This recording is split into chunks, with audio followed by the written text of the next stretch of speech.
GST में एक बहुत बड़ा कंफ्यूजन है कि सर अगर एक ही इनवॉइस पर टीसीएस और टीडीएस दोनों एप्लीकेबल हो सकते हैं या फिर नहीं है।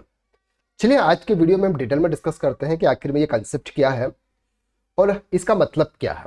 देखिए, फॉर एग्जाम्पल अगर हम बात करते हैं कि अगर आप कोई भी स्क्रैप सेल कर रहे हैं, स्क्रैप सेल के केसेस में क्या होता है कि हमें 2% टीसीएस कलेक्ट करना होता है और जो भी वैल्यू होती है उस पर हम टीसीएस कलेक्ट करते हैं और वो सामने वाली पार्टी हमसे टीसीएस कलेक्ट करती है। जैसे फॉर एग्जांपल हम मान के चलें कि सर 1 लाख रुपीज़ का गुड्स था, उस पर आपका 9,000 रुपीज़ आपका CGST लगा, 9,000 रुपीज़ फॉर एग्जांपल SGST लगा।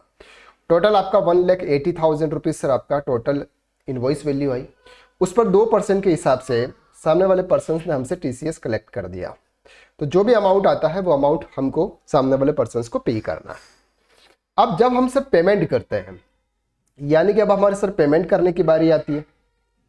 पेमेंट के केसेस में यह होता है कि अगर हम किसी से स्क्रैप का पेमेंट परचेज किया और स्क्रैप का पेमेंट कर रहे हैं और उसकी एक इनवॉइस की वैल्यू अगर 2.5 लाख रुपए से ज़्यादा है, 2,50,000 रुपीज़ से अगर उसकी वैल्यू ज़्यादा है तो हमें 2% के हिसाब से टीडीएस डिडक्ट करना होता है और वो टीडीएस हमें GSTR 7 के अंदर शो करना होता है। क्लियर है? फिर GSTR 7 के अंदर हमें शो करके इसका पेमेंट करना होता है। ये कंसेप्ट है। अब सिर्फ ये बात समझ में नहीं आ रही है कि हमने जिस पार्टी से गुड्स परचेज किया, यानी कि स्क्रैप परचेज किया, उस पार्टी ने हमसे 2% का TCS कलेक्ट किया।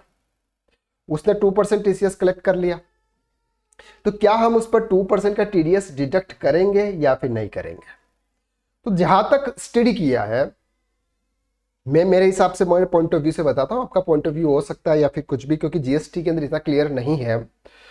तो यहाँ पर दोनों रूल्स जो है, ये रूल्स दोनों सेपरेट है। एक टीसीएस का रूल्स अलग है, यहाँ पर गुड्स का टैक्स कलेक्शन के केसेस में है, और टीडीएस टैक्स डिडक्टेड के केसेस में है। तो दोनों का जो रूल्स है वो डिफरेंट है और दोनों का सिनेरियो भी डिफरेंट है। एक है कलेक्शन है, एक है आप जब पेमेंट कर रहे हो तब आप डिडक्ट कर रहे हो।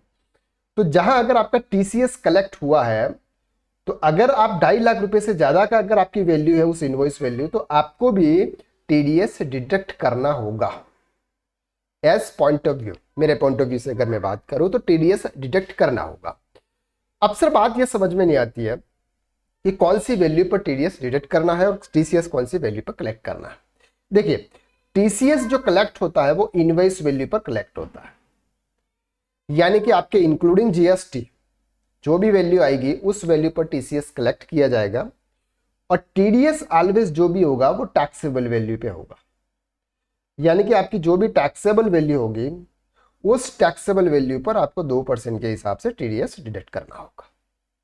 तो अगर आपकी इस तरह से कोई कंफ्यूजन है, ये कंफ्यूजन से बहुत सारे पर्सन स्टूडेंट्स का था जिन्होंने मेरे साथ में शेयर किया था।